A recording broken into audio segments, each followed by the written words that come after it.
Hi, it's Vinny, and today I have another anxiety tip for you. This one is going to be about stating your boundaries. Now, what boundaries are we talking about? Well, I know most of you that have anxiety might have panic attacks. And while we have those panic attacks, sometimes we're not able to function enough at a capacity where we can kind of communicate with the people who might be around us. I know for me personally, it's pretty hard for me to talk, and at times I can't even really string together cohesive thoughts, let alone like trying to form a sentence. And if I am able to say anything, oftentimes it will come out as stuttering and it will come out a little bit incoherent. And I want to say that while you're in the state, it's really too late sometimes to tell people how to help you because you could be screaming inside for all you know that, hey, I just want someone to hug me, or I need someone to just let me cry, or maybe hold my hand, but nobody's going to know that. And now this is where stating your boundaries comes in.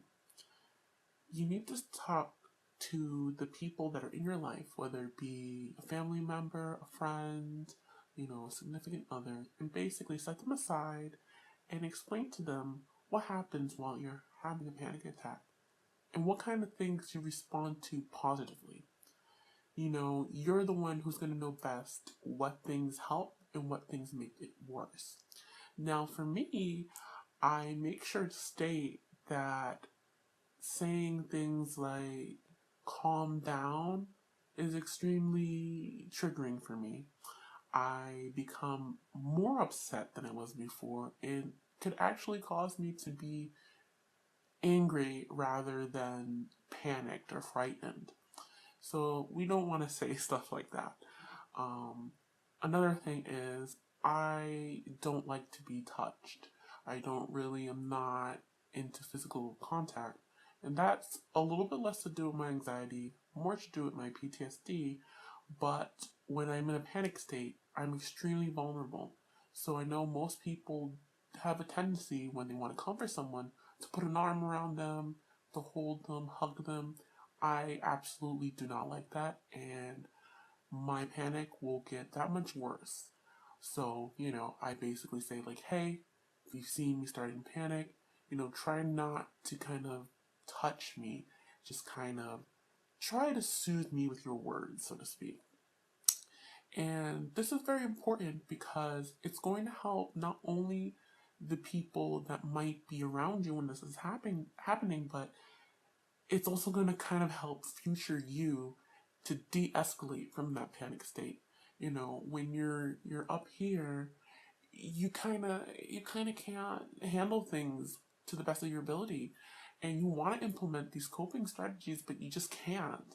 So you got to kind of bring it a little bit down before you're able to kind of see if you can do management of any kind. And a support system can really be helpful. So telling people what kind of words they should say, what they shouldn't do and shouldn't say is really going to help you out there. And, just let them know if there's something that will actually trigger you or make things worse. You got to set those boundaries. Not everybody would know about me that, when I'm crying and it's getting very, very intense, that I don't want to be hugged or touched or anything.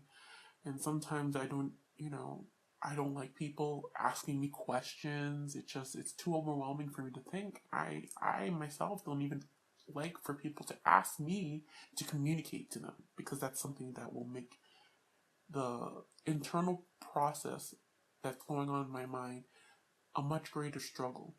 So, just wanted to give you that little tip that, setting your boundaries, sort of telling people like what your expectations are and what kind of helps and doesn't help when you are in a state of extreme anxiety.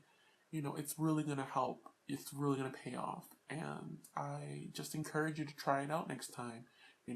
Like I said, just set someone aside, say, hey, listen, I realize you've probably seen things kind of get really bad for me. These are the kind of things that help. So, I hope you enjoyed that tip for this week, and I will see you next time. Bye!